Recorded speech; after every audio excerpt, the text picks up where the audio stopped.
Welcome to Coffee Talk with immigration attorney and estate attorney Brian D. Lerner. I'm here to talk this particular video about what is known as the durable power of attorney. What is that? When does it come into play?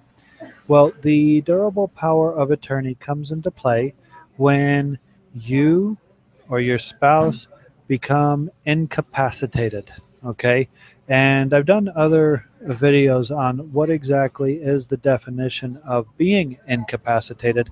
But for all intents purposes, you can think of it pretty much as a condition. Your medical condition makes it so that you cannot respond to any questions, that you cannot understand what is going on, that you are unconscious for either a temporary period of time or a more lengthy period of time.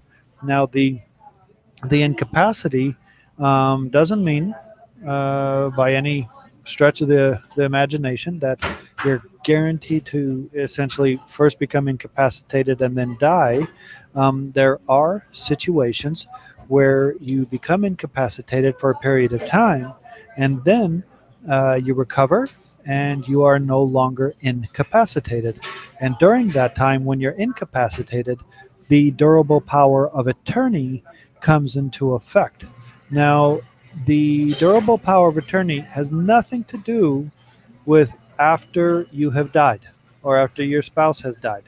Okay, the durable power of attorney is only for the period of time in which you are incapacitated. So, what exactly is that? When you are incapacitated and you cannot make decisions by yourself, you do have financial matters to take care of. Okay, that's just a reality. The mortgage has to get paid, the utilities have to get paid.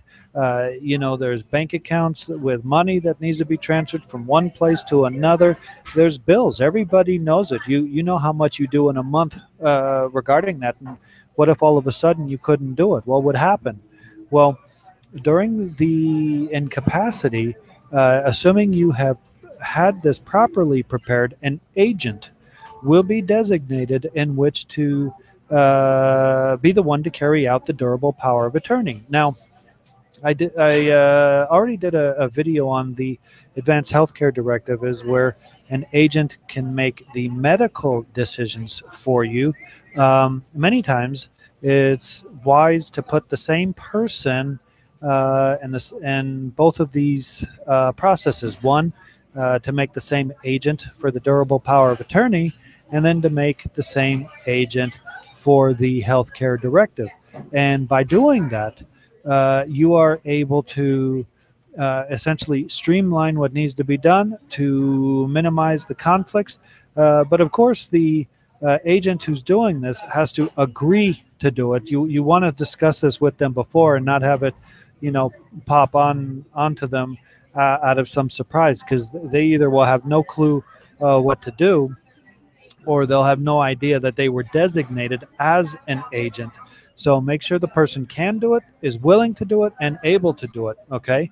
Now, the durable power of attorney for financial management typically will authorize the agent to engage in all types of arm's length transactions with respect to the principal's property. Now, the principal, of course, is used, the person who is incapacitated at the time that is necessary for the agent to make those decisions. Now, an agent may be given the power to make gifts to certain individuals and charitable organizations. Okay, it's wide open. You can make the durable power of attorney very narrow, or you can make it very wide. You can make it so it lasts considerably longer than you might think, or less. And that's why it's called durable power of attorney, because even after you can make decisions yourself, that's when it kicks in, really. That's when the event is triggered for you to have an agent make your financial decisions. Now, if you have established a revocable living trust, generally, the agent should be authorized to transfer your property into the trust, after which the property would be managed by the trustee under the terms of the trust instrument. Now, that may sound a little complicated, but you know, if you set it up right, the reality is your property will already be in the trust before you become incapacitated. But not everybody does that. Not everybody sets it up right or gets it right, or sometimes they set it up right and then 5 years later they buy some more property, except they don't put it in the trust. So, you know, if you become incapacitated, it is possible for the agent, if given the authority, to move that property into the trust as designated. Now, if the principal, which would be, you know, again, the person incapacitated, has not established a revocable trust, then the agent can even be authorized to establish one. I personally wouldn't recommend that you wait until you're incapacitated to have some agent establish a revocable trust. You really want to do that before you become incapacitated. But just in case, it is a good idea to have the clause if you hadn't, so that for estate purposes, should you die, you know, at least you'll have the benefits of having a trust rather than it going through probate. Okay. Um, so, you know, the trust itself, of course, would designate the beneficiaries and who goes to what. But at least by doing these types of decisions, if you can avoid probate, it most of the time is well worth it to avoid it. Now, the durable power of attorney can also be an instrument to avoid the need for court supervised conservatorship of the estate. Okay, but what that means is if there's nobody to make the decisions for the estate. Now we're talking now about the financial decisions, and nobody's been nominated in any way through the instrument. Then the court has to step in through probate proceedings and nominate a conservator to do it. And it may be somebody you know, it may be somebody you don't know, it may be somebody you don't like, it may be somebody you would never in a million years pick to be the conservator, maybe somebody who you know, you haven't talked to in 20 years. So the moral of that story is prepare the durable power of attorney while you're not incapacitated and while you're able to do it, so you don't have to think about or deal with those issues. And more importantly, nobody else has to either. You know, you do the durable power of attorney, tell who the agent's going to be, confirm with the agent it's okay, give the proper powers, and then things will go fairly smoothly.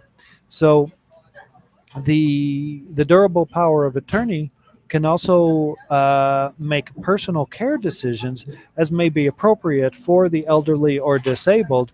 And we're talking about, again, financial decisions, which would deal with, you know, the principal's personal residence or other personal matters, dealing with property, checking accounts, financial matters that may come up in the future. So again, it can be quite broad as to what it does and doesn't allow. And again, it can fill the gap between when the person would become incapacitated and when they might die. And again, I want to stress, you might become incapacitated and then recover, at which point, you know, the durable power of attorney would end, assuming that it is what you had wanted. So, given that, there's lots of benefits to doing a durable power of attorney and making sure it's done the proper way in the proper time. So if you like the video, you know, click subscribe, click like, and then go ahead and give me a call or send an email regarding any questions you have. The initial consultation is free, and then I can help you from there. Okay, more on the coming videos.